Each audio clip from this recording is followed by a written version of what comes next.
आज मैं आप सभी के लिए जब सत्यभामा ने किया श्री कृष्ण का मोह उसके ऊपर एक कथा लेकर के आई हूँ। आपको पसंद आए तो लाइक, शेयर एंड सब्सक्राइब करें। सत्यभामा का घमंड कैसे टूटा। द्वारिका महल में श्री कृष्ण जी जितने भी दिन थे वहाँ उनसे सभी प्रेम करते थे। जहाँ भी रहते थे सभी लोग उनकी सेवा में लगे रहते थे। रुक्मणी एवं सत्यभामा सहित और सभी कृष्ण जी के कार्य में लगे रहते थे।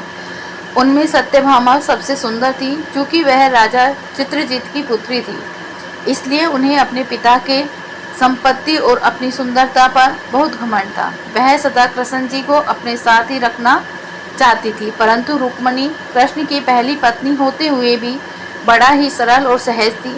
वह हमेशा कृष्ण जी के भक्ति भावना में लीन रहती थी, परंतु सत्यभामा सजने संवरने में और अपना रूप निहारने में ही मग्न रहती थी। एक दिन नारद जी कृष्ण जी के महल में आ पहुँचे। वहाँ उनकी बगिया के फूलों की निहारती हुई सत्यभामा से भेंट हुई। नारद जी मिलते ही बोले, रानी सत्यभामा को मेरा नमस्कार। रानी सत्यभामा, कृष्ण जी से सबसे अधिक कौन प्रेम करता है, आप या रानी रुक्मणी? सत्यभामा ने कहा, यह आप क्या कह रहे हैं? यह मैं नहीं कह रहा हूँ, द्वारिका की सारी जनता कह रही है कि रुक्मणी जी कृष्ण जी से सबसे अधिक प्रेम करती हैं। लेकिन आप तो रुक्मणी से अति सुंदर हैं। आप अपनी सुंदरता से कृष्ण जी को अति प्रसन्न कर अपने वश में कर सकती हैं। सत्यभामा ने कहा, यह सब कैसे संभव हो सकता है नारद जी? नारद जी ने कहा, एक उपाय है मेरे पास। सत्यभामा ने कहा, वह उपाय शीघ्र बताइए मुनिवर। तो ध्यान से सुने छोटी रानी।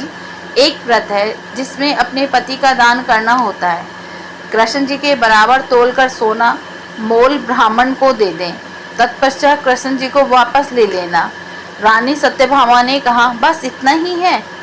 अब आप मुनिवर तैयार हो जाएं। मैं राजा छत्रजीत की बेटी हूँ। मेरे पिताजी के पास बहुत धन है।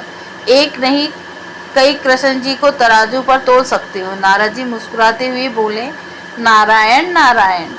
नारद जी मुस्कुराते हुए खड़े होकर देखने लगे। सत्यभामा एक नई नवेली दुल्हन जैसे सजकर तैयार हो गई। नगर के सभी लोग उस सभा में उपस्थित हो गए। नगर से एक बड़े तराजू मंगाई गई। एक तरफ कृष्ण जी को बिठाया गया और दूसरी तरफ सत्यभामा हीरे मोती जवाहरात रखने लगी। तराजू का पलड़ा नहीं झुका। फिर दासी से ढेरों अंदर से जवाहरात, हीरे मोती, सोना चांदी मंगवाती गई और रखती गई। फिर भी कृष्ण जी जिस पलड़े पर बैठे थे ठस से मस्त नहीं हुआ। अंत में सत्यभामा ने अपने शरीर का जेवर भी पलड़े पर रख दिया। फिर भी कृष्ण जी जिस पलड़े में बैठे थे वह बराबर नहीं हुआ। कृष्ण जी के बराबर तोलकर सोना ब्राह्मण को यानी नारद जी को नहीं दे सकी। यह देखकर नारद जी बोले, हे देवी, अगर मुझे कृष्ण जी के बराबर धन नहीं मिला तो मैं आपके पति को बाजार में नीलाम कर दूंगा, यानी कि मैं कृष्ण जी को बाजार में बेच दूंगा। तब सत्यभामा आश्चर्यचकित होकर बोली, कुछ धोखा है राम दुहाई, इतनी भारी नहीं कन्हैया। नारद जी कहने लगे, यह आपका सोना चांदी जवाहरात सब नकली है, हमारा कृष्णा असली है। उसके बाद नारद जी कृष्ण जी को बाजार में नीलाम करने के लिए लेकर जाने लगते हैं। यह देखकर सत्यभामा रोने लगती है और नारद जी से हाथ जोड़कर विनती करने लगती है, हे मुनिवर, आप मेरे श्याम को नीलाम ना करें, मैं आपके पांव पड़ती हूँ, कृपया आप मुझे बदनाम ना करें। उसके बाद सत्यभामा कहती है, हे मुनिवर, अब आप ही कोई उपाय बताइए। तब नारद जी कहते हैं कि रुक्मणी से तुम बात एक पूछो, कैसे मिलेंगे कृष्ण यह पूछो। सत्यभामा रुक्मणी के पास जाती है और कहती है, रुक्मणी दीदी, मुझे क्षमा कर दो और कोई भी उपाय करके मुझे मेरा कृष्ण जी वापस चाहिए, कृपा मेरे साथ चलो। रुक्मणी जी अपने साथ एक तुलसी जी का पत्ता लेकर जाती हैं और भगवान कृष्ण जी का नाम लेकर तुलसी पत्ता पलड़े पर रख देती हैं। सिर्फ एक तुलसी जी का पत्ता ही कृष्ण जी के बराबर हो जाता है। अब सत्यभामा आश्चर्य से मौन होकर देखने लगती हैं।